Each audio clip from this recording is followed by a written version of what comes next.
हमलों पर कुवैत सेना का बयान आ गया। देखिए एक और बड़ी खबर आ रही है, एयर डिफेंस ने हमले को नाकाम किया। यह कुवैत सेना की तरफ से कहा गया है, अल सलाम पर जो हमला किया गया इस हमले को नाकाम कर दिया है कुवैत सेना की तरफ से। यह बयान एयर डिफेंस सिस्टम से जो मिसाइल से, और देखिए ये कोई ड्रोन के जरिए नहीं बल्कि हमला क्यों बड़ा था, क्योंकि मिसाइल का इस्तेमाल किया गया। और अगर आप समझिए अगर ये टारगेट को भेद देती मिसाइल तो इसके बाद बहुत बड़ा नुकसान हो सकता था। और ये भी आप मानिए कि ये जिसे मिनी वॉर जरूर कहा जा रहा है वो कभी भी एक बार फिर से फुल स्केल वॉर में भी तब्दील हो सकता है। तो आप देखिए, और वीके दत्ता सर, क्या अब आपको ये चांसेस लग रहे हैं? बात वही है, कुवैत सेना ने जरूर बोला कि हमले को नाकाम किया गया, लेकिन मिसाइल से एक बहुत बड़े हमले को अंजाम दिया गया, यानी कि सिंबॉलिक नहीं था। क्या आपको लगता है ये हालात कभी भी फुल स्केल वॉर में तब्दील हो सकते हैं अब? बिल्कुल, देखिए ऐसा है कि अमेरिका तो लगातार ये बोलता चला आ रहा है कि हमने ईरान को चारों तरफ से घेर रखा है, हमारी फोर्सेस नेक्स्ट राउंड के लिए बिल्कुल तैयार हैं। और वो लगातार जिसको हम बोलते हैं मट एंड जेफ टेक्निक लगा रहा है।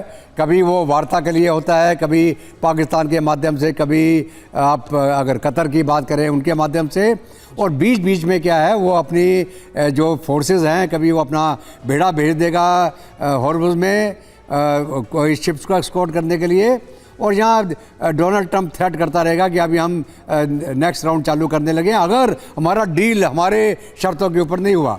तो इनकी शर्तें क्या हैं? शर्तें ईरान मानने को तैयार नहीं है जी। जो इन्होंने शर्त रखी, आप यूरेनियम हमको सौंप दे या उसका आप IAEA के इंस्पेक्शन के नीचे उसको ख़त्म करें।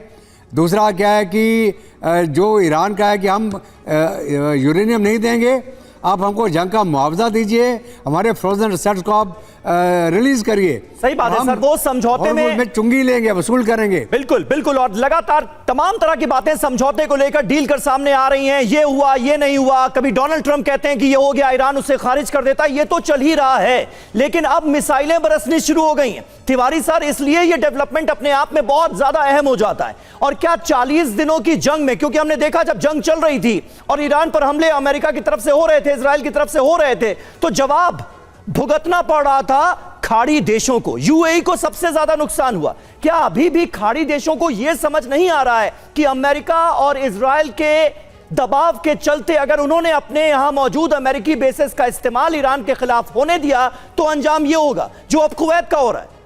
समीर देखो, उनको हो सकता है कि कुछ उनमें आशावादी होंगे, कुछ सोच रहे होंगे कि शायद हम बच जाएं, शायद ईरान पीछे हट जाए। लेकिन जिस तरीके से ईरान उनको तबाह कर रहा है, इवन अमेरिका को जिस तरीके से पीछे घेटा हुआ, पीछे धकेला हुआ है, तो ईरान ज़्यादा पावरफुल है। उन दोनों देशों के लोगों को समझ में आ रहा है, आपस में मीटिंग भी कर रहे हैं। लेकिन प्रश्न ये उठता है कि ट्रंप खाली इन्हीं की बात मानेंगे? नहीं, अब तो ये ऐसा प्रतीत हो रहा है कि ट्रंप सिर्फ इजराइल के लिए लड़ रहे हैं। बिकॉज इजराइल का देखो, इजराइल तो लितानी रिवर तक कहता था मैं कब्जा करूंगा, अब लितानी के नॉर्थ में चला गया, बिल्कुल इवन बिको हिल पे चला गया है, इवन पूरी वैली कब्जा कर रहा है। अब उसका क्या इंटेंशन है, तो ये तो बहुत क्लियर हो गया कि ना अमेरिका की जनता चाहती है वॉर, ना अमेरिका की मिलिट्री चाहती है, ना सऊदी अरेबिया या मिडिल ईस्ट के देश चाहते हैं। ये खाली नेतन्याहू वॉर चाहते हैं, उनके हाथ में ट्रंप पपलू बने हुए हैं। ये तो क्लियर कट इंडिकेशन हो रहा है कि जब भी लगता है कि शांति होगी, कल जैसे मीटिंग हो रही थी, ट्रंप मीटिंग से उठ के बाहर चले गए। अब क्यों बाहर चले गए? ये तो प्रभाव कांग्रेस में भी, सरकार में सब कुछ हो रहा है। अभी ये लगता है जब तक नेतन्याहू नहीं थकेंगे, जब तक उनका मकसद पूरा नहीं होगा, ये वॉर पूरी तरफ से रुक नहीं सकता। जहां तक स्टेट ऑफ हॉर्मुज का सवाल है, ईरान ने कब्जा कर रखा है और जितना नुकसान है, अगर इस तरफ उसने टारगेट किया तो अमेरिका का नुकसान अवश्य होगा, ये अमेरिका को भली बात मालूम है।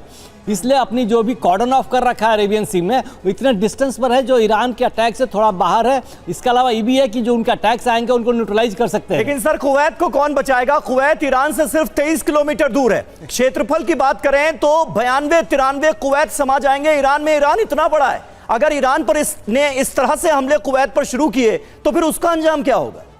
अब ये देखिए, इराक ने भी एक बार अटैक किया था ईरान कब्जा करने के चक्कर में कुवैत को। कुवैत तो बहुत छोटा देश है और वो भी मतलब कि एक राजा है, मतलब जो कंट्रोल करता है, सुल्तान है। तो ये तो कुवैत को समझ में नहीं आना चाहिए। लेकिन कुवैत की बात अगर अमेरिका माने तब तो कुवैत की सबसे बड़ी तबाही होगी। लेकिन जहां तक हमने पहले देखा था कि ईरान नहीं टारगेट करना चाहता था कि इन देशों के इंफ्रास्ट्रक्चर बर्बाद हो या ऑयल या जहां पानी का डिसैलिनेशन प्लांट हो वो डिस्ट्रॉय हो। अगर ये लोग ज़्यादा प्रभाव नहीं डाल पाएंगे, ट्रंप को दबा नहीं पाएंगे, तो हो सकता हो सकता है कि ईरान का दूसरा अटैक हो डीसैलिनेशन प्लांट्स, जो कि वाटर का 90% कुवैत को सप्लाई करता है। ये कुवैत मजबूर हो जाएगा।